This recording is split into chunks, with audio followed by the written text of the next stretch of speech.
A Dance by ADHD Coyote. I'm bored. Abolish looked up from the desk with a raised eyebrow. You're the reason we're stuck doing paperwork. Scott wrinkled his nose and pouted. How was I supposed to know that my actions would have consequences this horrible? The more you complain, the longer this will take. Scott heaved a sigh and turned his attention back to the beloathed paperwork. I don't even know what half of these words mean. Abolish rolled his eyes. Yeah, I'll come help you in a sec. Would you? Scott crooned, smirk wide enough to show the barest hint of fangs. I would greatly appreciate it. Uh-huh. As usual, his charm had no effect on Abolish. Such a shame. And yet it only further endeared him to Scott. He loved a challenge. As promised, Abolish finished his own paperwork quickly and, with a sigh, came to take a look at Scott's. They didn't touch, but the way he leaned over Scott's shoulder, black and white bangs falling over narrowed brown eyes, his brows furrowed ever so slightly as he scanned the form on Scott's desk. Well, one did not need to touch a masterpiece in order to admire it. Abolish's eyes caught Scott's. You aren't even looking at it. Why would I when I have something so much nicer to look at? Abolish's mouth twitched, though whether he was fighting a smile or a frown, Scott couldn't tell. Tell you what, you focus on this, and once we're done, we can spar. Now that was a good way to get him motivated. Should have said that earlier. Show me what to do. Now, despite the temptation to just nod along and allow Abolish to do most of the work, Scott did actually pay attention. He had no doubt that this wouldn't be the last time he'd be stuck at a desk after helping Abolish on an assignment, and future him would be grateful to past him for retaining the knowledge needed to speed up the paperwork process. Besides, it wasn't like it was difficult to focus on Abolish, even when he was speaking about something this boring. And that's it. Abolish finally leaned back.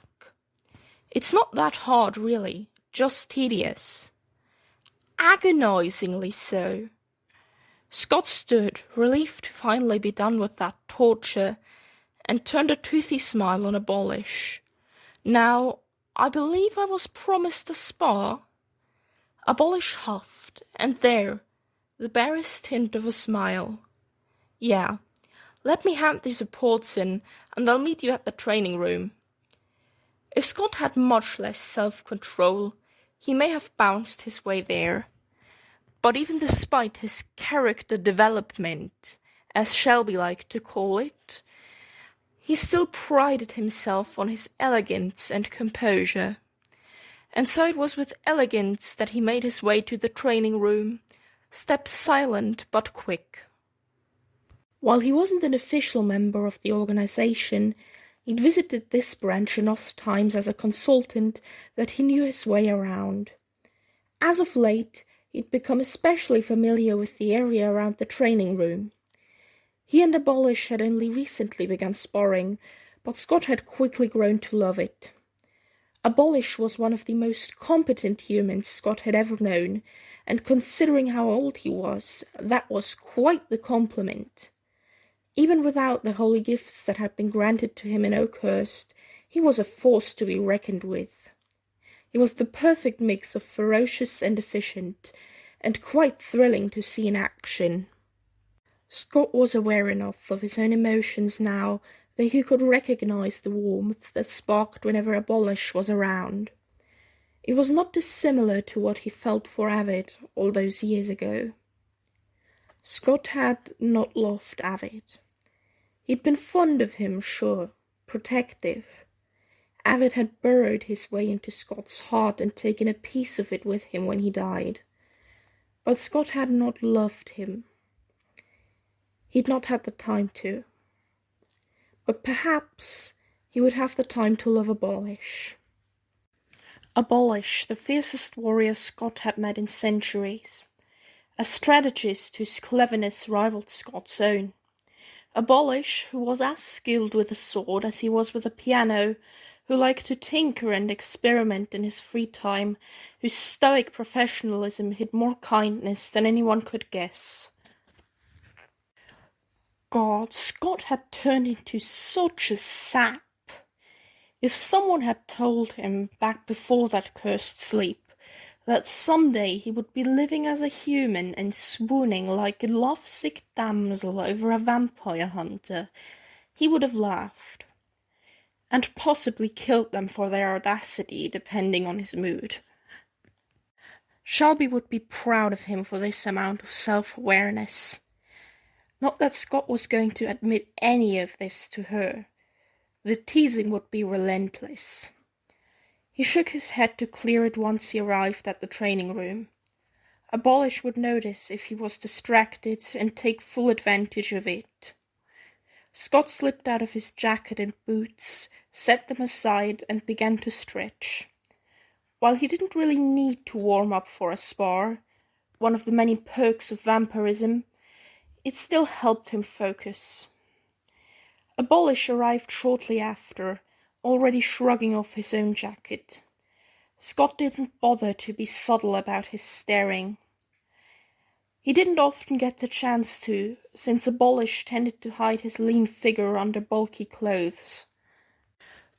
"Don't mind me," Scott hummed as Abolish caught his eye. "Simply enjoying the view." Abolish huffed and rolled his eyes, toeing off his shoes. "Usual rules?" "Yes. Hand to hand, first to pin the other one. Sometimes they would mix it up, allow use of weapons or vampiric abilities, but this was what they most commonly preferred. Okay, give me a moment to stretch." Scott purred, more than happy to sit back and watch. "Take all the time you need." Unfortunately, or perhaps fortunately, Scott was not left to watch for long. Abolish nodded once he'd finished, and they made their way to the mat. They settled into place, locked eyes. A second passed. 2, 3, 4. A twitch. Scott lunged, Abolish dodged, and their dance began. Around the room they twisted and weaved, fluid as water. They moved as if they knew exactly what the other would do next, so in sync that to an outside viewer their spar may have seemed almost choreographed. And perhaps it could be considered so, with how familiar they'd become with each other. Scott had learned all of Abolish's tells, just as Abolish had learned Scott's. One would think that this would make their spars predictable, maybe even boring. But no, Abolish still found ways to surprise Scott, and that made it all the more exhilarating. Scott was elegant even in battle, and could never help but put on a bit of a show, even if he only had an audience of one. A spin here, a flourish there. Nothing that would put him at a disadvantage, of course, he was smarter than that. Dramatic, some might say, and Scott would not deny that. But what was the point of a spar if you couldn't have a bit of fun with it? Abolish, on the other hand, fought with a graceful ferocity not seen in many. Every action was precise and purposeful, just as much instinct as it was careful calculation. The sharp focus in his eyes never faltered, never faded, no matter Scott's clever tricks or cheerful taunts. Sometimes he would even match Scott's banter, meeting every teasing remark with a retort of his own. Not this time, though. This dance was silent, only broken by the rustle of fabric and the occasional hiss or grunt when a hit landed. Time passed, but Scott did not know how much. Every sense, every thought, was focused solely on his opponent, on Abolish. A twist, a pounce, a tumble, and they were on the ground. After a short but vicious tussle, Scott had Abolish pinned, their legs tangled, Scott's hand wrapped tight around Abolish's wrist and an arm against his collarbone. If this had been a real fight, this would be when Scott dug his fangs into Abolish's throat, either to kill him or turn him. While the thought of Abolish's blood on his tongue was a delicious one, he didn't give in to the instinct. Instead, he bared his fangs in a wide smirk and purred, "Seems like I win this round." Abolish just hummed, some odd look in his eyes. Before Scott could push, he reached up with his free hand, cupped the back of Scott's neck, and dragged him into a kiss.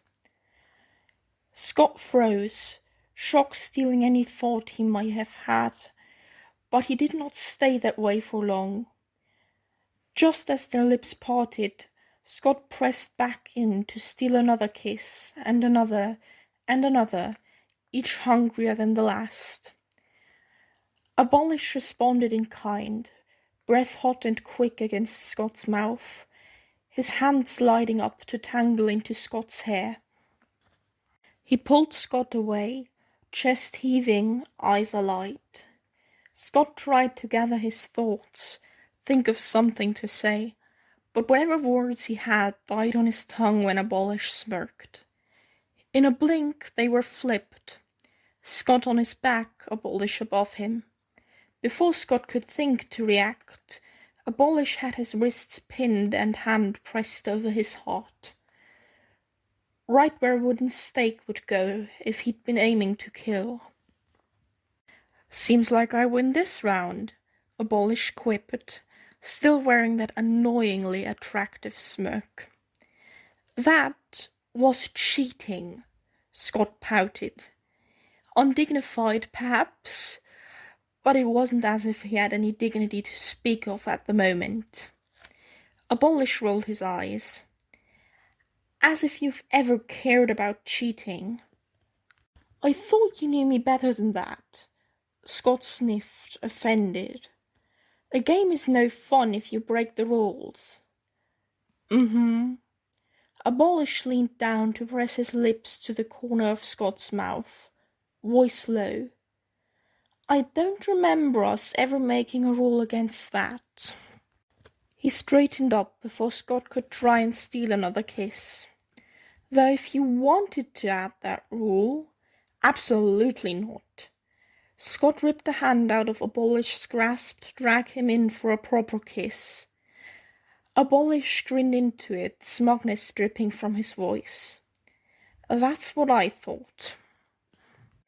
Without warning, he sat up and slid off of Scott.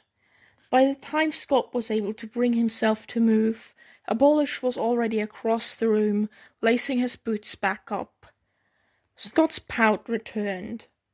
"Oh, finished already? We've only just gotten properly warmed up." Abolish didn't even look up. Rude. Scott had worked very hard to perfect his pout. "Don't you have dinner plans with Shelby and Drift?" "I'm sure they wouldn't mind waiting a bit." Even as he said that, Scott pushed himself to his feet and, very reluctantly, joined Abolish by the door. "You sure you don't want to go one more round?" "If I say yes to one, it'll turn into 2 or 3, and then you'll be very late." Scott heaved his most dramatic, put-upon sigh. "Very well, but you also owe me a dinner now." "Oh?" Abolish did look up this time, an eyebrow raised. "Why's that?" "Well, normally, I prefer to be properly courted before making out with someone on the floor. But I can forgive it, just this once, if you take me out to dinner within the next week." That smirk returned. Success. "I see. Well then, I guess I'll have to make time for that." "You better."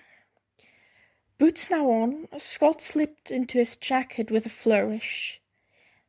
And you should know that I have nothing but the highest. Of course. Quick as a flash, Abolish pressed a kiss to his cheek and darted away. He was halfway out the door before Scott even realized what had happened.